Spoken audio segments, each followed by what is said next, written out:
Shalom, bienvenidos a esta semana, una semana más en Radio Sefarad. Hacemos un análisis de lo que ha acontecido en los últimos 7 días. Era esta una semana en la que pensábamos dedicarnos exclusivamente al recuerdo y a la conmemoración de la Shoah. Hacia el martes 27 de enero se conmemoraban los 64 años de la liberación del campo de exterminio de Auschwitz. Pero ha sido una semana también muy intensa desde un punto de vista político. Esta semana volví a ver rifirrafes, llamémoslo así, entre Hamas e Israel en la frontera de Gaza. Esta semana, además, justo cuando se recordaban las víctimas de la Shoah, veníamos a conocer la rehabilitación de un teólogo por parte del Papa Benedicto XVI, el obispo Richard Williamson, que nada tendría de extraño si no fuera porque Richard Williamson se ha dedicado a negar y a banalizar la Shoah. También otro cura, lefebvriano, venía a decir lo mismo. Y dentro de estas noticias venía a mover un poquito más el mar. Otra tormenta venía desde España. Un juez español decidía que quería acusar a Israel por crímenes de guerra. Fue un anuncio que indignó a Israel y vino a traer más malestar en las relaciones ya bastante complicadas entre Israel y España. Bueno, como ven, la situación complicada. También ruptura de relaciones con Bolivia por parte de Israel, ruptura de relaciones con Venezuela por parte de Israel. El rabinato rompía relaciones con el Vaticano precisamente por esos curas negacionistas, ese cura negacionista que iba a ser rehabilitado. Todo esto nos ha hecho replantearnos la tertulia que teníamos pensada y hablar exclusivamente de la Shoah. Nos parecía pequeño, y permítanme que utilice este adjetivo, sobre todo teniendo en cuenta todo lo que se ha despertado en España en estos últimos tiempos con referencia a lo judío. Parece que aquí es difícil hablar de la Shoah sin que enseguida a uno le hablen de Gaza. Parece que aquí la cuestión judía, y vamos a utilizar esta expresión, es un poco delicada. Para hablar de ello, hemos decidido entonces traer a gente, pero no desde dentro, sino desde afuera. Digamos que queremos ser el espejo del espejo, que nos digan cómo ven ellos que nosotros los vemos. Traemos hoy por primera vez a Radio Sefarad a Uwe Schelle, que es corresponsal de Jüdische Allgemeine, que es el periódico oficial de la Federación de Comunidades Judías de Alemania. Uwe, muy bienvenido a Radio Sefarad. Hola, buenas tardes. Y por otro lado, no por primera vez, amigo ya de la casa, Ami Bar, que hola Ami, kibutznik del norte de Israel, además guía de turistas, tanto de israelíes en España como de españoles en Israel, lo que te sitúa en una perfecta posición para saber cómo nos vemos los unos a los otros. Exactamente. Si os parece, empezamos por ese 27 de enero, por la Shoah, por la conmemoración de las víctimas de la Shoah. Yo pienso que de la Shoah se ha dicho mucho, no creo que hoy sea nuestro objetivo hablar de la Shoah propiamente dicha, pero sí me gustaría saber, Uwe, tú vienes del país donde todo empezó, no el país que lo hizo en solitario, pero bueno, por lo menos a quien se responsabiliza, y un país que ha tomado muy buena nota. Da la sensación de que la Alemania de hoy no es la Alemania de hace 64 años. Hay una reflexión real respecto a la Shoah. Quisiera saber, en tu opinión, además como corresponsal alemán de un medio judío en España, ¿cuáles serían para ti las diferencias de qué es la Shoah para Alemania y qué es la Shoah para España? Yo diría que en Alemania todo el mundo sabe lo que significa la Shoah, lo que significa de responsabilidad para el pueblo alemán, lo que significa también de responsabilidad hacia Israel, hacia el Estado de Israel. Y yo creo que nadie cuestiona esta solidaridad, digamos, hacia los judíos, hacia los israelíes también, aunque, bueno, también ha surgido también bastante crítica contra la guerra que hemos visto últimamente. Uh-huh. Pero, digamos, nadie cuestiona el fondo, porque se celebra este día de la Shoah y tal. Comparándolo con España, yo diría que hay más conciencia de la problemática de Israel en Alemania que aquí en España. Uh-huh. De la situación de amenaza que existe para Israel que en España. Uh-huh. Aunque es un poco difícil porque yo también he leído artículos que han sacado algunos escándalos que han pasado en Alemania durante manifestaciones contra la guerra, uh-huh. que era, digamos, prácticamente manifestaciones pro Hamas, igual como ha pasado aquí en España. Yo he visto una manifestación en Málaga, donde vivo, directamente desde una cafetería donde estuve muy cerca, y vi también que había manifestaciones a favor de Hamas, en contra de Israel, pero bueno, todo eso también se ha repetido en cierta medida en Alemania, porque ha habido muchos elementos, digamos, descontrolados que se han servido de estas manifestaciones mayoritariamente izquierdistas, que no han distinguido entre las posiciones, digamos. Uh-huh. Una cosa que yo no me explico cómo puede ser, pero mucha gente ha tomado partida de Hamas sin reflexionarlo. Eso ha pasado aquí en España, pero desgraciadamente, por lo visto, también ha pasado en algunas manifestaciones en Alemania. Uh-huh. Aunque yo diría que la conciencia en general en Alemania es así, que se entiende que hay una amenaza real para Israel, y se entiende un poco más, creo, el fondo del problema. Uh-huh. Dejamos entonces la Shoah momentáneamente, hablamos de Israel concretamente, hablamos de, dices, la amenaza, que en Alemania parece que son más conscientes que en España de que hay una verdadera amenaza para Israel. Ami, tú vienes del norte, hemos hablado en alguna ocasión cuando la guerra de Hezbollah, en concreto, donde llovían misiles al lado de tu casa. En esta ocasión no han llovido, pero han caído también, han chispeado, vamos a decir, algunos Katyusha. Estamos, incluso antes me explicabas la diferencia entre un Katyusha, un Qassam y un Grad. ¿Qué sensación tienes tú de cómo se entiende la angustia vuestra? Es decir, ¿crees que en España entendemos la sensación de estar viviendo en un sitio donde te puede caer un Katyusha, que me decías que te puede destrozar la casa, la vida, todo, obviamente? Creo que no la entienden para nada, pero ni en lo más absoluto. Mira, te puedo contar que fui cerca de 15 años el encargado de seguridad del kibutz hasta el año 1989, más o menos, en una época en que teníamos ataques desde el norte, desde Líbano.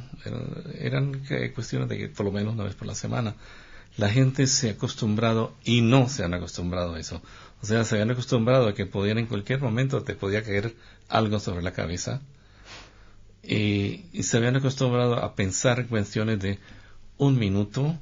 ¿Cuánto toma, por ejemplo, el tiempo de vuelo de una Katyusha desde donde nos disparaban hasta el kibutz o hasta el valle? Era de un minuto para pasar los 27 kilómetros. Uh-huh. Entonces sabías que en el momento en que se escuchaba la alarma, tienes un minuto para meterte en el refugio subterráneo. Todos los kibutzim del norte de Israel están llenos de refugios subterráneos. Entonces siempre pensabas, sobre todo si tienes hijos, en un minuto. ¿Dónde voy a estar en un minuto? ¿Cuánto tiempo va a estar? ¿Cuánto tiempo va a tomar para que el chico camine del auto del colegio hasta la casa?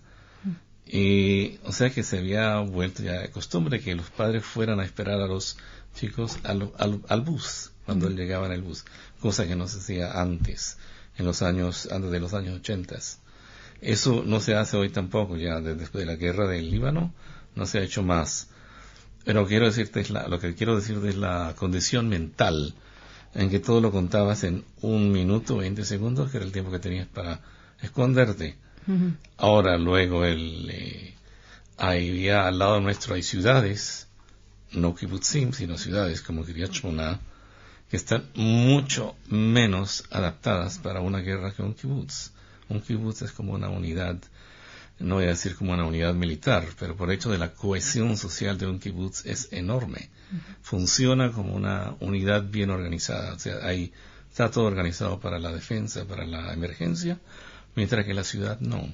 La ciudad, cada persona está sola por sí misma, como el caso de Kiryat Shmona, nuestros vecinos al norte, que está a 15 kilómetros al norte. Estando a 15 kilómetros al norte quiere decir que tienen casi 30 segundos menos que nosotros para esconderse en un refugio.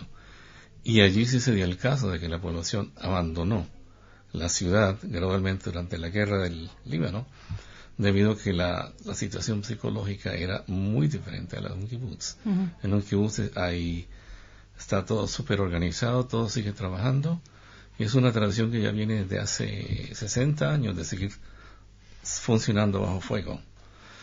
Y lo más chistoso del caso es que, hablando de lo que está pasando ahora, antes de que se me olvide, lo que pasa en Gaza, es que la mayoría de los afectados al lado de Gaza eran 17 kibutzim, que eran los más pro-palestinos que tú te puedes imaginar.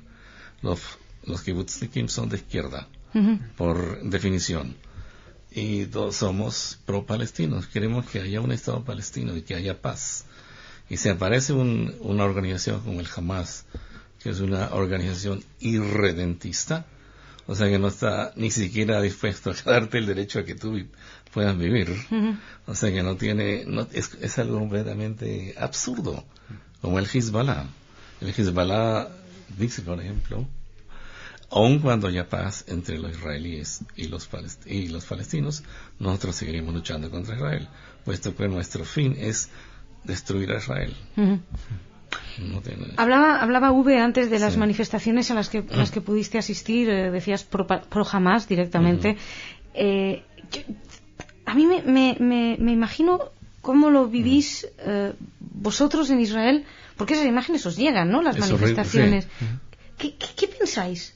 Te da una sensación horrible, o sea, tú sientes que tienes la razón y que el resto del mundo no lo entiende. Te da una sensación horrible de estar solo, completamente abandonado. Uh-huh. Es como algo parecido a lo que pasó antes de la guerra de los 6 días, cuando yo todavía vivía en Sudamérica.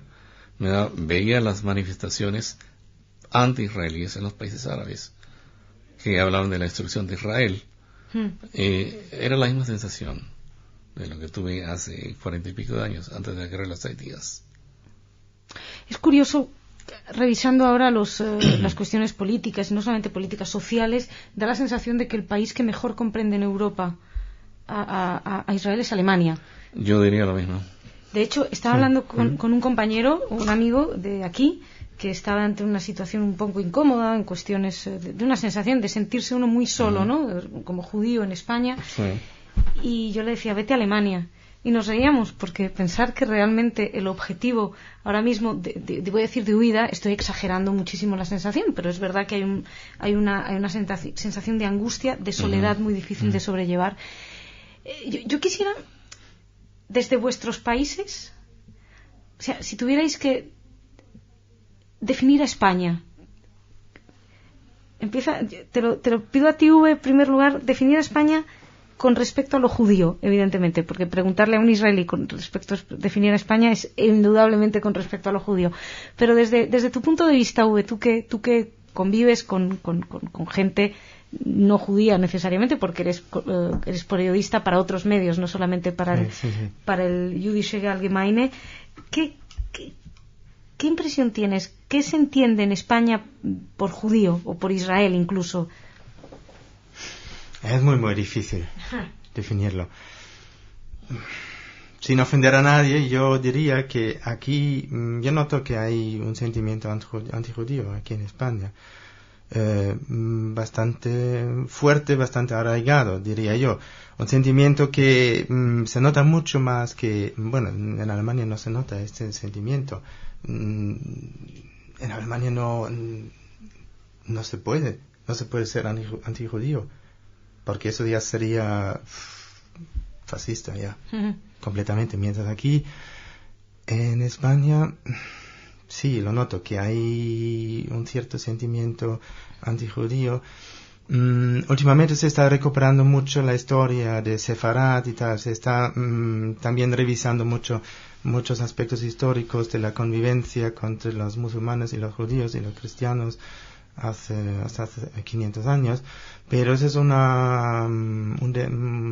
desarrollo que viene de los últimos, diría, 10 años a lo mejor, pero mucha gente no lo tiene reflexionado. Hay alguna gente sí que lo tiene reflexionado y que está pensando mucho en esta historia y lo ve un poco de otra manera, pero yo diría que la gran mayoría no lo ve y tiene este sentimiento que es un instinto que tienen de hace 500 años, diría yo.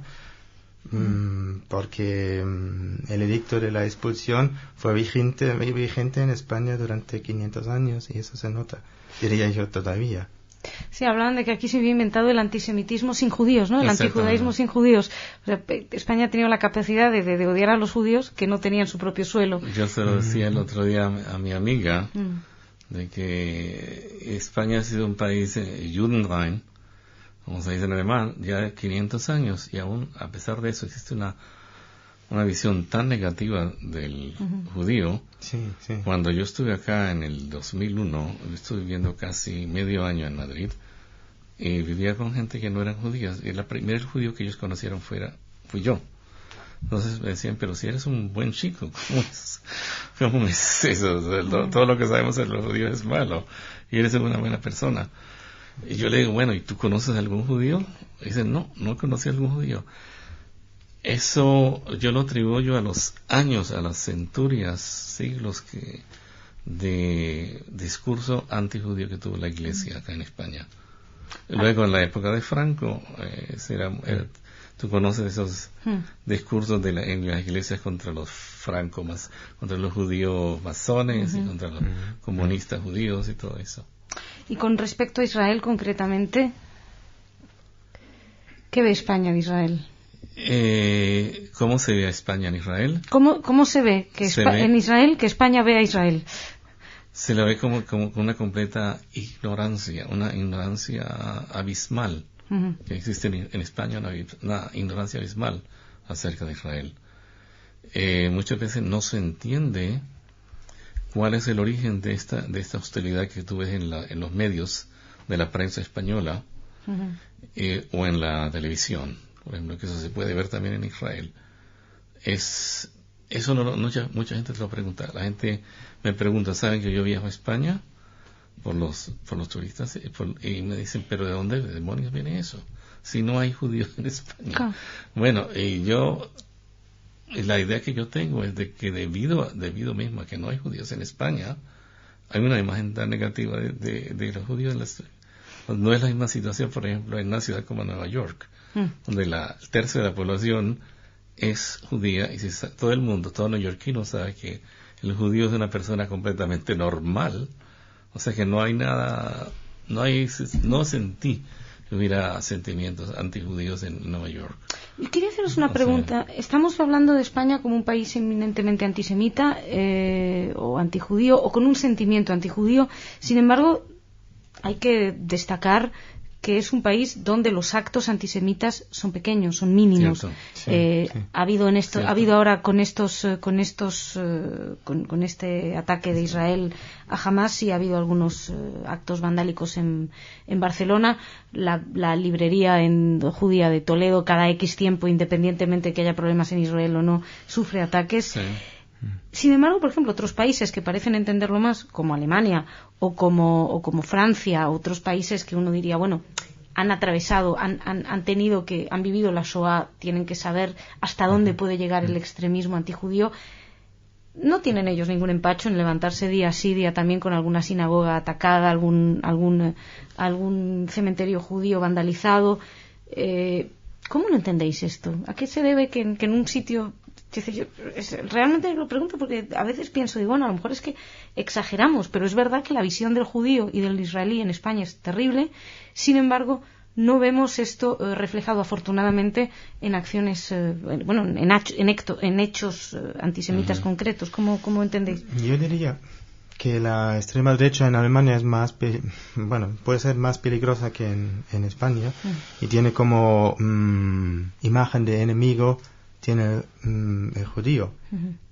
Esto en España no lo hay, porque aquí para ellos no es una imagen de enemigo. En Alemania sí puede levantar emociones y tal, y pueden reclutar a lo mejor más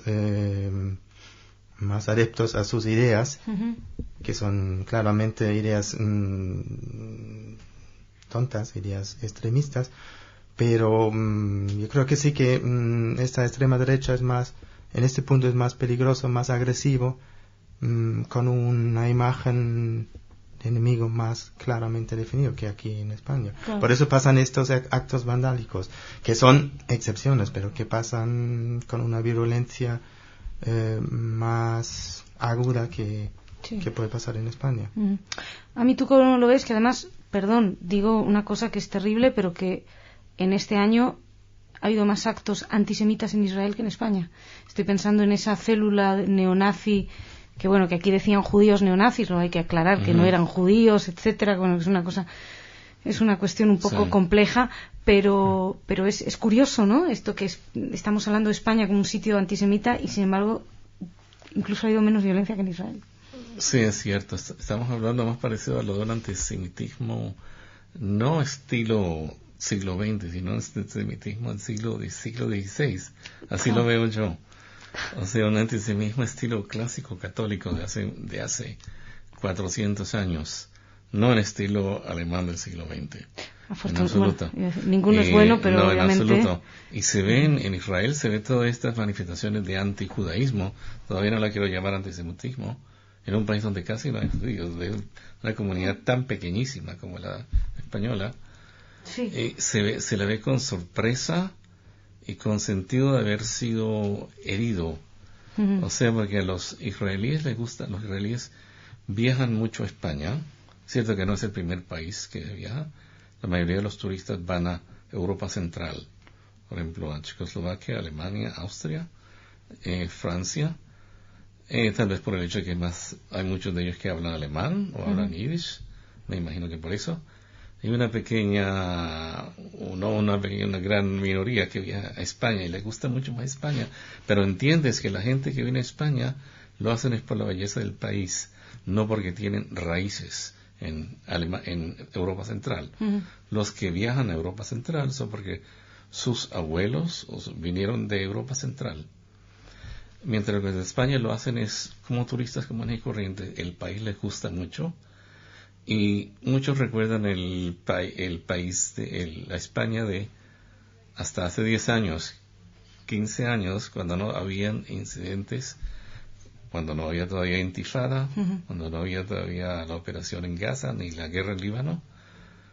Y me imagino que hasta la guerra de los 6 días tampoco había resentimientos antijudíos en España. Hasta la guerra de los 6 días no había únicamente escaramuzas aquí y allá. Hubo una guerra, la del 48, hubo otra guerra, la del 56, pero el sentimiento antijudío no existía tanto, existía pero a nivel de iglesias, como el que yo... No tanto en la izquierda, como destacaba... Sí, acá es el de la izquierda. Es intelectual, ¿no? Sí, es intelectual, es muy parecido a lo que pasa en Francia. La izquierda es también anti-israelí, la izquierda es francesa. Y están dispuestos a pasarse los mayores... hacer la vista gorda a lo que pasa en los países musulmanes, llamándolo eso, esas características culturales de esos países. Hablabas de sorpresa a la hora de ver cómo España entiende Israel. Sí. Me imagino que para sorpresa, la del juez madrileño Fernando Andreu, que aceptó a trámite la demanda del Centro Palestino para los Derechos Humanos, en el cual se pide que se juzgue al exministro de Defensa israelí, Benjamin Ben Eliezer y unos cuantos miembros más de su gabinete de altos responsables militares, entre ellos Dan Halutz. Todo hay que decir, me acuerdo porque era quien llevaba la campaña. Dan Halutz fue el jefe de Estado Mayor en la guerra del Líbano. Creo que el único que dimitió. El único que dimitió después antes de Vinogradov. La única persona de la Fuerza Aérea que fue jefe de Estado Mayor. Siempre lo han sido. Está entre los posibles imputados. ¿Cómo veis esto, que España juzgue en su territorio se juzga por el asesinato de un alto cargo de Hamás, el creador del ala militar de Hamás, y dentro de este bombardeo murieron además 14 civiles, entre ellos 11 niños. ¿Cómo entendéis que se pueda? Esto es una puerta muy peligrosa. Si se abre esto puede llover querellas contra, digo, Israel porque es lo que está más a la moda, ¿no? Se podría abrir la puerta en el fondo a cualquier condena ante cualquier. Se pueden acusar a mandatarios norteamericanos, por ejemplo. Lo mismo. En Alemania ha habido una acusación durante la invasión de Irak por parte del ejército norteamericano, pero fue rechazado. Eso también era una acusación contra el ministro de Defensa entonces, en su momento, y fue rechazado. Porque se dijo que esta extraterritorialidad es imposible mantenerla y acusar a una persona que no pertenece a nuestro Estado, que no vive en nuestro territorio. Y en un principio me parece bien esta decisión. Que no se haga. Que no se haga, sí. Aunque bueno, también se puede aducir el caso de Pinochet, que sí, que a mí me pareció una buena decisión de Garzón, y yo creo que ha cambiado bastante en la sociedad chilena. Eso también hay que decir. Por eso es un problema. Tampoco se puede juzgar una vez a favor, otra vez en contra de la extraterritorialidad. O sea que es un problema realmente difícil. La diferencia es que en el caso de Pinochet había víctimas españolas. Creo que eso era lo que se aferraba el juez Garzón. En este caso no. Que creo que ahí es donde se quejaban. Pero bueno, no sé. ¿Tú cómo lo ves? Yo también creo que se abriría una caja de Pandoras. Una caja de Pandora. Una caja de Pandora, sí. En lo práctico, eso querría decir que ni la futura si es la futura primera ministra de Israel, la que es Tzipi Livni, no se sabe si va a ser o no. Puede ser. O si lo va a hacer cualquier otra persona, no podrían visitar acá. Porque Barak, quien es el ministro de Defensa, que es un socialista, fue el jefe del Estado Mayor hace 15 años. Y hoy siempre fue un socialista. O sea que muchísimas personalidades políticas de Israel no podrían visitar a España. Pero no me acuerdo quién del gabinete israelí hizo estas declaraciones y pidió al fiscal, a Mazuz, que abra una investigación para condenar a los ministros de defensa europeos durante los bombardeos de Belgrado en el 99. Sí, me acuerdo, sí. Viene a ser un poco lo mismo, ¿no? Sí, es cierto. Puede mantener que es lo mismo, que siempre cuando hay un bombardeo donde mueren civiles que se puede juzgar a los responsables políticos.